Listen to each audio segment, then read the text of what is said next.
What's up guys, Tech here. So finally got my hands on the all new iPhone 17 in Lavender with 256 gigs. I'm pretty happy to unbox it, but my credit card not so much. Even though it looks same as the last year, but hey, you can hit subscribe anyway. It won't hurt your credit card like mine. Alright, let's open it up and roll some cheap cinematic footage that probably deserves a trophy from the discount section.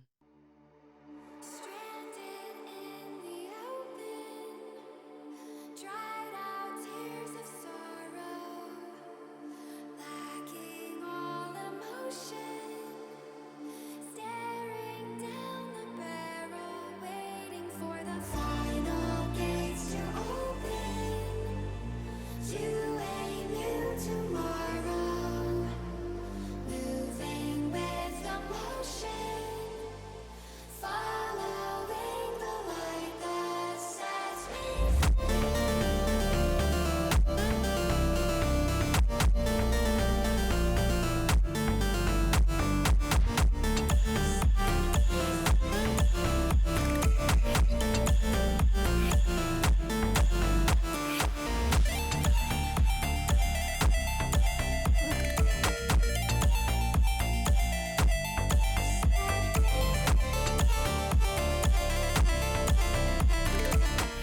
Alright, so this is it.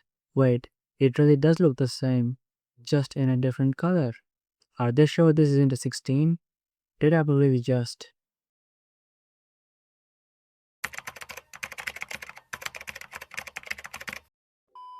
I can take it. It seriously looks like the 16. But hey, Hey, at least unlike the difference between the 16 and 16 Pro, the 17 and 17 Pro actually looks quite alike from front and they both have aluminum.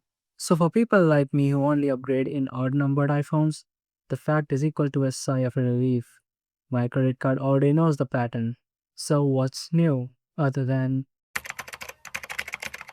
the best thing to ever happen to this iPhone is increase in display size from 6.1 to 6.3 diagonally, which is now same as its Pro counterpart this year and similarly thinner bezels unlike 16 lineup and double the storage for the same price. Pro Motion 120Hz refresh rate with always on display. The ceramic shield do only front, which they say has 3 times crash resistance capability, which is true.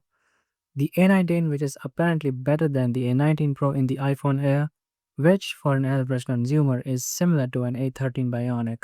Center stage camera, which even an average consumer can notice while in action, and a dual capture, which is the most innovative thing out there for the iPhone for the first time. And the list ends, so does this video. Thanks for watching and bearing with me. Bear with me again in my next video. Peace out.